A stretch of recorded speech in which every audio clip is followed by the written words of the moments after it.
Samsung B310 mobile का model number है और इस मोबाइल के अंदर ईयरफोन साउंड की प्रॉब्लम है।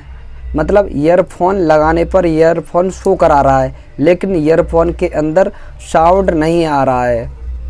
तो स्टेप बाय स्टेप कैसे करते हैं, आप लोग मेरे यूट्यूब चैनल पर नए तो चैनल को सब्सक्राइब कर लें, आपको ऐसी जानकारी वाली वीडियो मिलती रहेगी।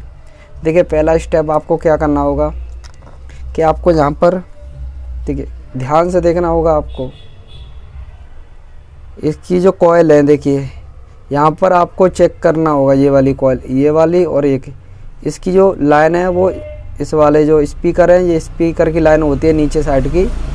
यहाँ पर वैल्यू शो करा रहा है या नहीं आप चेक कर सकते हो, यहाँ पर रीडिंग आ रहा है कि नहीं। फिर आपको क्या करना होगा, फिर आपको यहाँ से लेकर के ये वाली आईसी है, इसके बगल में देखिए कॉइल दिखाई दे रही है ब्लैक कलर की, आपको यहाँ तक चेक करना होगा।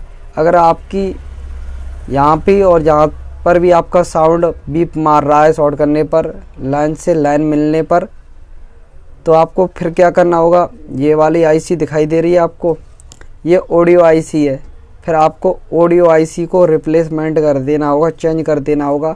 आपकी जो प्रॉब्लम है वो 100% 1% सॉल्व हो जाएगी। इस मोबाइल के भी अंदर यही प्रॉब्लम थी, इसके अंदर साउंड नहीं आ रहा था और पहले मैंने इसको ठीक किया है, उसके बाद मैं वीडियो शूट कर रहा हूँ।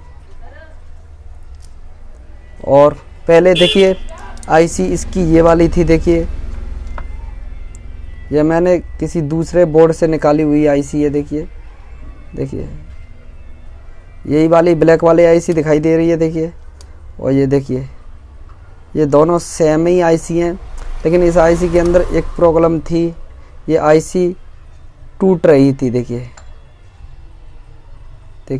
आपको दिखाई नहीं दे रहा होगा अच्छे से। आप इस वाली ऑडियो आईसी को चेंज कर सकते हो, आपकी जो प्रॉब्लम है वो सॉल्व हो जाएगी। तो आप लोगों को ये मेरे वीडियो पसंद आए तो वीडियो को लाइक कीजिए, चैनल पर नए तो चैनल को भी सब्सक्राइब कर लेना, आपको ऐसी जानकारी मिलती रहेगी।